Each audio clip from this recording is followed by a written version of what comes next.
We had a pretty good Thanksgiving, and as my mother used to say many years before she passed away, you got to have at least as many desserts as you have side dishes. And well, we had probably a few more than that.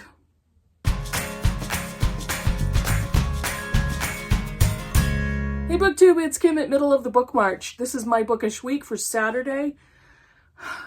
20, what is this? The 28th? 25th, 26th, 27th? I don't remember. One of those. And, gosh golly darn it, if I didn't even bother to check. I don't even remember the number date that Thanksgiving is on. So I suppose it's always different, right? Okay, so I think Thanksgiving was on the 25th. So Friday's the 26th. The 27th? Let's go with it. Let's just go with Saturday the 27th. So I had an average reading week this past week. I would say average. So let me tell you about the books that I finished. I finished listening to Frank McCourt's Tis, and I have this hard copy. This was very good. I read this many years ago and I gave it 4 stars. At the time, this was not as emotionally gut-wrenching as Angela's Ashes. This takes place when Frank is 19 years old and he's made his way to New York. So he's finally in America, which was his goal all along. And it describes his life getting to America, figuring out where he's supposed to go, what he's supposed to do now, no money, no family, no place to live.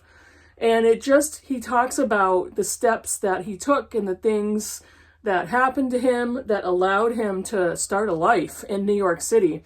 Talks about his army career, the girls. It's very typical of a young, older teenager, early 20s young man wanting to find girls and eventually meet a wife. And he documents his life after his very traumatic, poverty-stricken childhood, yet a childhood filled with family and love and hope.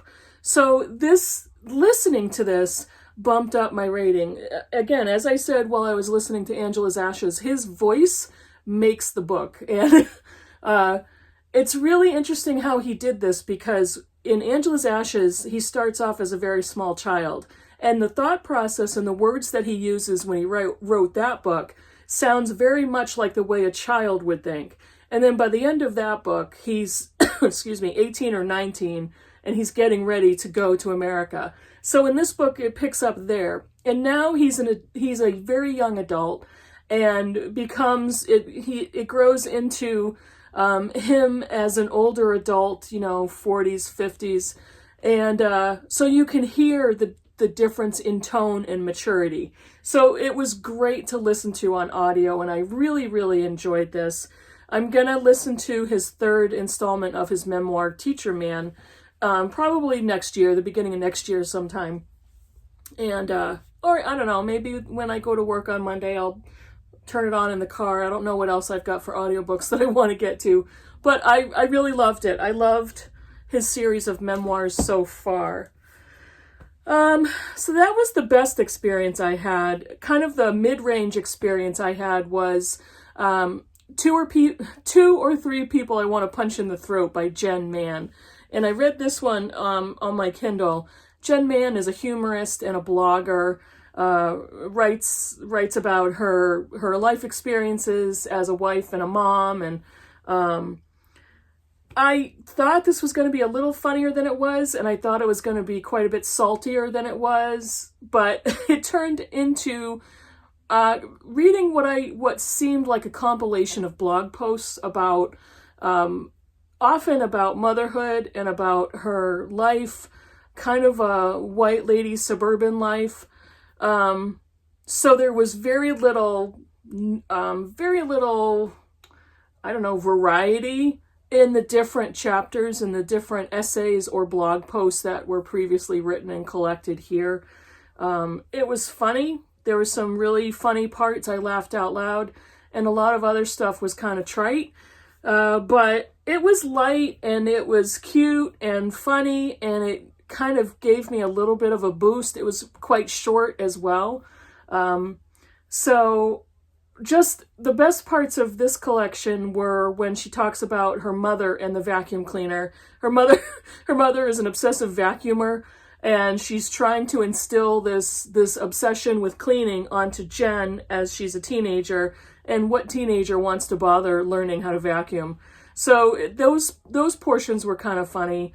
The parts where she goes to college and she has a professor who actually once dated her dad. That was also pretty funny.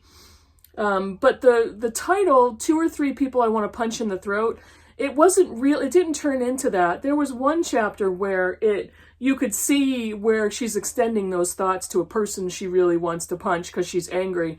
But the rest of the essays or blogs were not really kind of hovering around that theme. They were more laughing about, look how funny my life is, kind of a thing. But it was fun, and it was funny, and it was short, and it kind of got me out of maybe the pre-Thanksgiving doldrums, I guess. So, the last book I finished, which was not that great, this is so much of a downer post-Thanksgiving, was The Gentle Art of Swedish Death Cleaning by Margareta Magnusson. And again, this was another short book that I happened to find, and I've heard the term Swedish death cleaning before, and it brings up memories of Marie Kondo and the magical art of tidying up. And so I thought I'd like to read this one too. So I read that one. This was very different because Margareta Magnusson, I don't remember if she stated her actual age, but she did state in the book that she was between 80 and 100. Oh, and I listened to this one, and the reason I think I was really eager to listen to it is Juliet Stevenson narrated it. So I fangirl over Juliet Stevenson. But even with her narration, this book ended up being not that successful for me. So Magnusson is an elderly woman. She's lost her husband. He's passed away, and she's going through her home. She and her husband had 5 children, so she's going through her home and planning on downsizing. And she's discussing her thoughts about Swedish death cleaning. She wants to clean out her house, get rid of the clutter, so her children don't have to deal with it after she dies. So she's talking us through her process, her thought process, about what and how she's going to get rid of. She's going to move to a smaller apartment. She is looking at her possessions and deciding what few possessions do my children actually want, and what could be sold, what could be donated, and what could be thrown away. That whole theory was good, and that's the book I wanted to read, but that's not the book that this was. This was a collection of anecdotes about her thoughts on everything from being old, to losing her husband, to having 5 children, to living in Sweden. It wasn't really a book on what's the best way to go about death cleaning, or what are the best steps that you found worked for you. There was a little tiny bit of that, but it was mostly her nostalgic reminiscing of a bunch of different things. And a better book is the Marie Kondo book if you're interested in that type of thing, which I've always been interested in, tidying and decluttering. I really enjoyed Marie Kondo's book, and that one was really good. This one was not that. It was, like I said, it was basically just her waxing nostalgic on her life. And that's great if that's what she wanted to write, but it's not a manual on how to death clean. It sounds really awful. But honestly, I like the theory. I like the idea, and I like to think that I try to live that way. I hate clutter, even though I'm looking around this particular room that I'm in, and I see pods of clutter everywhere. I go out into the main living room in my house, and there's other pods of clutter. But I am not a collector of anything other than books. Different conversation. I hate knickknacks. I don't I don't hold on to a lot of things. I'm not a sentimental person, so I don't have a lot of things. And the things I do have, I truly love or value, or they are needed. They're necessary. So I try to think of myself that way, and I do get rid of things over time, a little bit at a time. I do have massive book unhauls. I have gotten rid of so many items of clothing. I think I have 3 pairs of shoes that I wear regularly, and I'm not a shoe buyer. I don't like things. And so I was really eager to read somebody with the same mindset, but that's kind of not what this book was. But I love, listening to the Swedish atmosphere and the setting and that type of thing. What she had to say about her husband and losing her husband was very poignant and heartwarming. But that should have been a different book. So this wasn't great. That's what I finished. I have started a couple of other things that I kind of dropped. I started a book, Res Life by David Troyer. And again, this was one, I DNF'd it. This was one that it wasn't the book I wanted to read. He went on and on and on for multiple pages about the river and the type of fish and fishing, which is important to different indigenous people and different tribes in the Northwest and in Canada and on the Canadian border or shared with the United States. But that wasn't how he was writing it. He was writing about the different fish, and I was not into that. And I wanted more of not really a reporting, but I wanted examples of real life on the reservations. I wanted firsthand accounts. I wanted to learn more about that. So it just wasn't working, and it wasn't a bad book. I just decided not for me, so I DNF'd that one.